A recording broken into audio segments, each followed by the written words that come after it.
कांग्रेस ने हमेशा सत्ता को प्राथमिकता दी, संविधान को नहीं। नेहरू, इंदिरा और राजीव गांधी ने कई बार संविधान को तार-तार करने का प्रयास किया। सीपी जोशी। कांग्रेस की सोच हमारे अलावा देश में कोई नहीं। उपराष्ट्रपति के खिलाफ अविश्वास प्रस्ताव लाने और राष्ट्रपति के रंग पर हंसी उड़ाने का काम करती है। वन नेशन वन इलेक्शन जनता की मांग, ये देश की उन्नति और प्रगति में साबित होगा मील का पत्थर। सीपी जोशी। भाजपा के पूर्व प्रदेश अध्यक्ष और चित्तौड़गढ़ सांसद सीपी जोशी ने आज अपनी दिल्ली स्थित आवास पर पत्रकारों से बात की। इस दौरान उन्होंने संविधान सहित अन्य मुद्दों पर कांग्रेस पर जमकर हमला बोला। सांसद सीपी जोशी ने कहा कि जनता सब जानती है कि संविधान किसकी वजह से खतरे में है। कांग्रेस ने हमेशा सत्ता को प्राथमिकता दी, संविधान को नहीं। नेहरू जी से लेकर इंदिरा जी और राजीव गांधी जी ने कई बार संविधान को तार-तार करने का प्रयास किया। देश में इमरजेंसी भी कांग्रेस पार्टी के कारण ही आई थी। डॉक्टर मनमोहन सिंह के समय एक बिल आया जिसे राहुल गांधी ने फाड़ दिया था।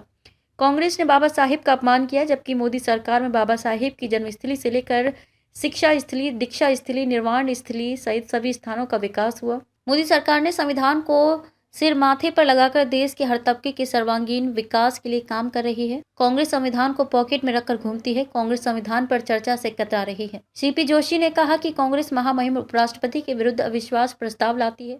महामहिम राष्ट्रपति महोदय जो जनजाति परिवार से आती हैं, उनके रंग पर हंसी उड़ाती है। आज देश में चाय बनाने वाला प्रधानमंत्री बन सकता है, गरीब परिवार में जन्म लेकर देश का राष्ट्रपति बन सकते हैं, तो इनको लगता है कि ये लोग कैसे इस देश का नेतृत्व कर सकते हैं। ये तो हमारा ठेका था, हमारे अलावा इस देश में कोई नहीं है। सीपी जोशी ने वन नेशन वन इलेक्शन पर बोलते हुए कहा कि वन नेशन वन इलेक्शन देश की उन्नति और प्रगति में मील का पत्थर साबित होगा। देश में 1952, 1957, 1962 और 1967 के चुनाव वन नेशन वन इलेक्शन के आधार पर हुए। बाद में व्यवस्थाएं बदली।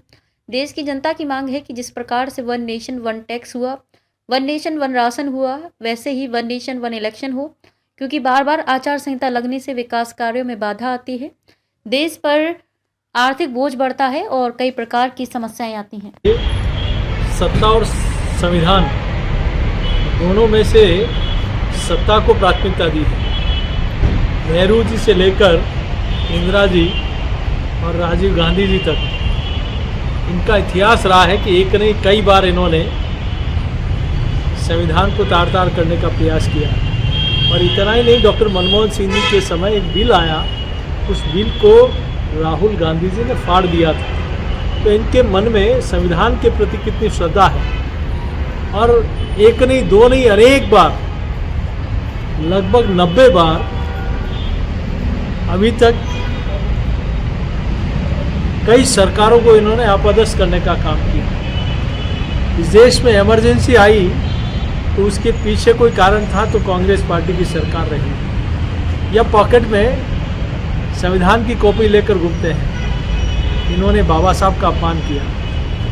इन्होंने बाबा साहब को भारत रत्न मिला, बाबा साहब का तेल चित्र पार्लियामेंट के सेंट्रल हॉल में लगा। बाबा साहब के जन्मस्थली से लेकर शिक्षा स्थली, दीक्षा स्थली, निर्वाण स्थली, इन सारे स्थानों का डेवलपमेंट अगर कभी हुआ तो मोदी सरकार में हुआ है। और आज ये लोग संविधान को पॉकेट में लेके घूमते हैं, लेकिन मोदी सरकार संविधान को सर माथे पर लगा कर इस देश के हर तबके के सर्वांगीण विकास के लिए केंद्र सरकार लगी है। तो संविधान पर चर्चा से भी ये कतरा रहे हैं।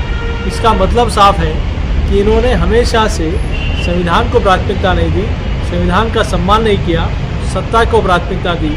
इसीलिए देश की जनता ने कांग्रेस पार्टी का ये हर्ष करके रखा। सर, बहुत महत्वपूर्ण बात आ गया है पॉकेट निकालते हुए। देखिए, इसीलिए मैं कह रहा हूँ, हमेशा से चाहे इलेक्शन कमीशन हो, चाहे ईडी हो, चाहे जितनी भी संवैधानिक संस्थाएं हैं, इवन अब तो महामहिम उपराष्ट्रपति महोदय, उनके खिलाफ वोट ऑफ कॉन्फिडेंस लाना, महामहिम राष्ट्रपति महोदय एक जो जनजाति परिवार से आते हैं, उनके रंग पर हंसी उड़ाना, मुझे लगता है कि इन लोगों ने ठान लिया है कि हमारे अलावा इस देश पे कोई नहीं। लेकिन आज एक गरीब परिवार से, एक चाय बनाने वाले के घर से इस देश का प्रधानमंत्री बन सकता है। एक गरीब परिवार में जन्म लेकर इस देश में राष्ट्रपति बन सकते हैं। तो इनको ये लगता है कि ये हमारा ठेका था, ये लोग कैसे इस देश में देश का नेतृत्व कर रहे हैं। तो यही छटपटाहट कहीं न कहीं विदेशी ताकतों के हाथ में आज कांग्रेस और कांग्रेस के नेता खेल रहे हैं।